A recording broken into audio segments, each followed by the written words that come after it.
Hello. So, I have a testimony to share, and I feel like, the Lord wanted me to go and share it with you guys. And, me and my testimonies. So, if I don't share it, I won't be at peace until I share it with you, or whoever needs to hear this. So, as y'all know, when it comes to comforting someone who had just lost somebody, um, it's not my favorite thing to do, as far as being an encouragement, an encourager to those that are hurting. Has never been my biggest strength, because as many of y'all know, my biological dad had was murdered when I was 8 years old. So when I was 8, and he was, when I learned that he had, somebody had murdered him, I knew that he was dead, but I didn't know how to feel at the age of 8 years old. So I did what an 8-year-old would do, is carried on with my little friends and played with them, and went on and continued my little 8-year-old life. So when it was time to bury him, I was in front of the crowd, standing, with my mom and my grandparents, and my mom decided that she wanted to do her, she wanted to give my dad a final kiss goodbye. And so she decided to open up the casket so that she can give him a kiss goodbye. And me, as an 8-year-old, once I saw that casket, I got scared. So what I did is I ran all the way in the back of the crowd and basically hid. So ever since that, from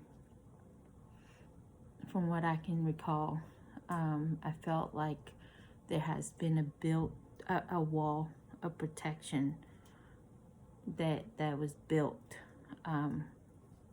with me, from being able to feel how people feel when they lose someone. Because at that time, 8 years old, I was scared when my mom opened that casket. So my way of, running from it, to prevent it from being scared, was to run from it, just to hide all the way in the back and hide my feelings, hide that I was scared. So as I grew up, I just didn't have that comfort of being able, the gift of comfort, to be able to comfort someone who was, who have lost someone. So usually when I learn of a friend who has lost someone, I usually, I do, feel bad for them, but I don't automatically go and, comfort them. I give them space. I give them time. I don't go and say all the things that I feel like I need to say to comfort them, which is like not good at all sometimes. That's where I fail, or at least I feel I fail at times, is to be able to comfort my friends or family who might have lost, someone special or dear to them. But it's not that I mean anything bad by it. It's just that I've learned to protect. I had this wall of protection that I had put in place for myself to, hide those feelings. So, and I've always, been open to my friends with that, and, apologizing, I'm so sorry for not being there. I just never know what to say. I don't really know how to comfort someone who might have lost somebody. I just don't feel, I wanted to overwhelm you with any emotional, feelings that might affect, like anything that might hurt you or bring back pain. So I try to usually wait until they're, at a better place before I step in and try to say the things that I need to say or want to say or feel like I need to say.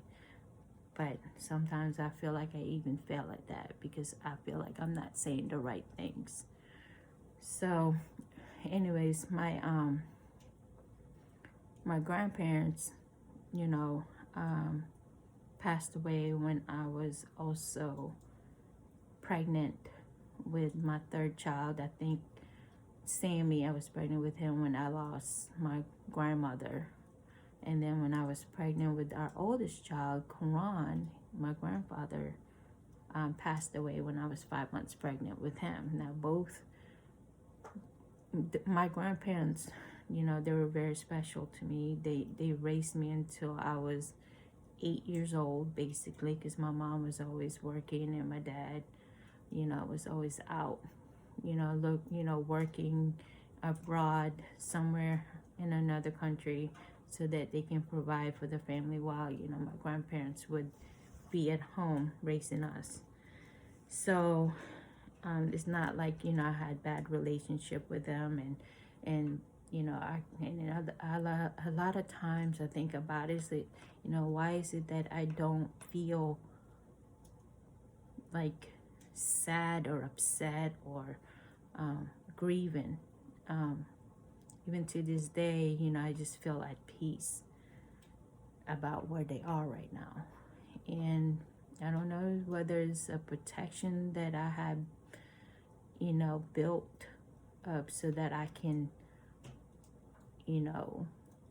hide from, just like how I hid from, that time my mom opened up that casket where I was scared and I hid all the way in the back so that I didn't have to see it or feel, scared anymore.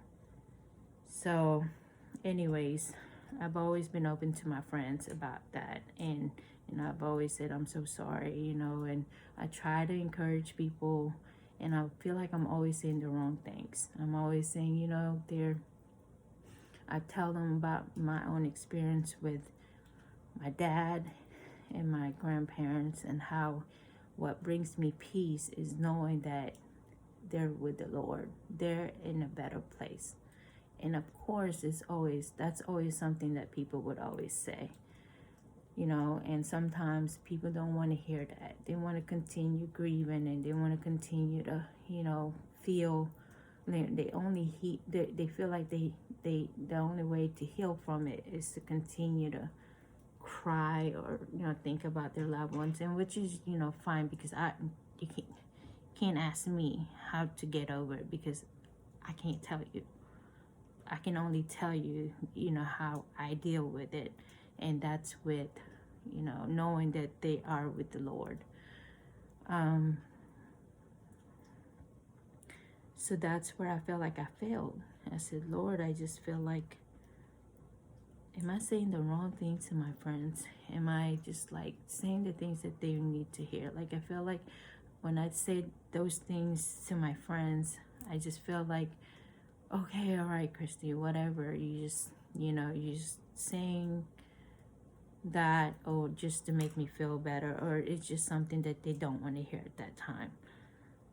So I was having a hard time with it a couple of days ago because I felt like, God, I don't want to just say stuff to say stuff that people want to hear, because I really feel like what I'm trying to tell them, is just something they feel like I'm just saying to make them feel better. But in all reality,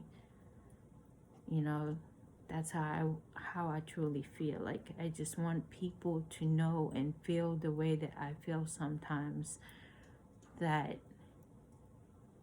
it's good to think about where they are right now, is to be, if they know the Lord, they're with the Lord, and that is the best place to be. And sometimes we cannot we don't want to take that, and we don't want that answer. We don't want to hear that, because we want to still grieve over it, or because, you know, they have just lost the loved ones, and I completely understand that. But I felt like I was saying the wrong things. I just didn't know what to say. So I get a call from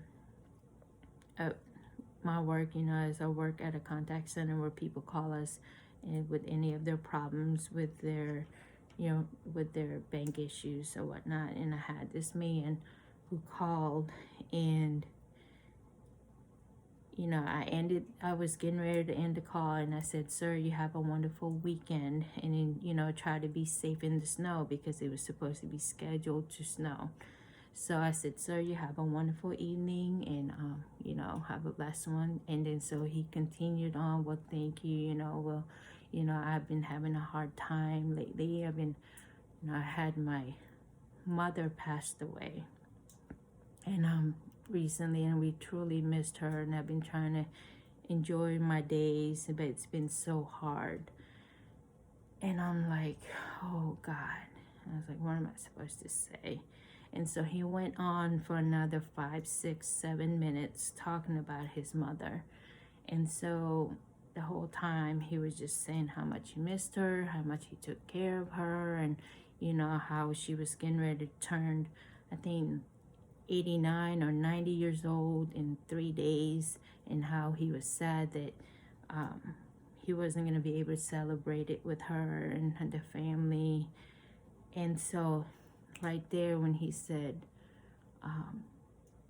that he was sad that he couldn't celebrate it with her, the Lord put it in my heart to say, "Don't be sad. Why are you sad?" I said, "You can still celebrate her birthday down here while she celebrates and having a party with the Lord." I said, no one can tell you that you can't celebrate. You should celebrate, because this is about her." And he's like, and he said, "You know what? You're right. We should celebrate. And you're so right. You know, this is her. This is all about her." And he continued on stating, "Well, you know, I think it hurts me more because I took care of her." And I said, "You know what? And God used you to take care of her. But now he says, I got her. Now have peace that your mom is being taken care of by the best caregiver, and that is Jesus." He said, "Now that you took care of her, it's time for you to take care of yourself. It's time for you to enjoy life and have peace that she is up there enjoying hers."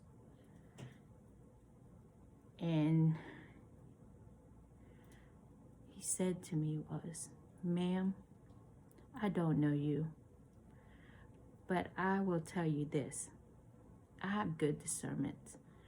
And I have to tell you, you have the Spirit of the Lord. You are anointed, and you have a big calling in your life."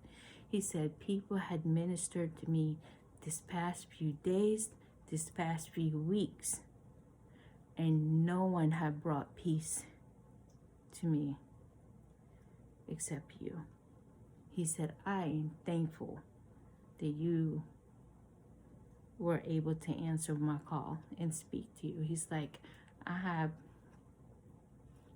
families that are in the ministry, but no one has blessed me more than you did." And so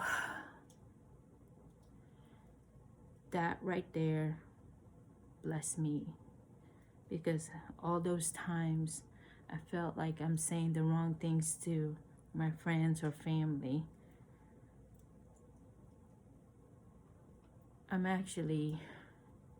God showed me that it's, you know, it's not for everyone, that it's, you know, the way that I can encourage people are the ones that may be different from my friend, the way that my friends or family are being, you know, are used of being encouraged when they lose someone. So my encouragement could be not be for somebody I know, but it could be used for someone else that I may not know. So so I just wanted to share that with you, because when you feel like defeated and you feel bad that you might be saying the wrong thing, or you're not comforting your friends the way you should be, or you feel like you're just saying the things that you know, just to make them feel better, but in all reality you're truly meaning what you say. You know, have peace at where they are. Have peace that they're rejoicing with the Lord. Have peace that they're not even suffering anymore. And have peace that you don't have to take care of them, because they are with Jesus, the best, you know, the best nurse, the doctor. He is the best caregiver there is. And so I just wanted to, you know, let you guys know that, you know, don't give up and don't feel discouraged, that your message is not always going to be for everybody. Your message could just be for someone specific that the Lord has placed in your life to minister to. So be encouraged and know that God has, you know, a plan for you. When you feel like God is using you, He's going to show you your purpose, and He's going to show you what He prepared you for. And it was one of those, this call was one of those moments that I needed to hear. Because I felt like, you know, a lot of my friends are still grieving, and I didn't know what to say except have peace knowing that they're with Jesus. Because that's the peace that I used to comfort when I lost my sister-in-law, when I lost my grandparents and my dad. And I still think about it this way. They're in a better place. All right, so guys, be blessed and stay encouraged. And remember, those messages that God put in your heart to minister to people is not always going to be for everyone. But it's just some people that He's going to place in your heart to speak over life to. All right, well, you have a wonderful evening, and God bless you.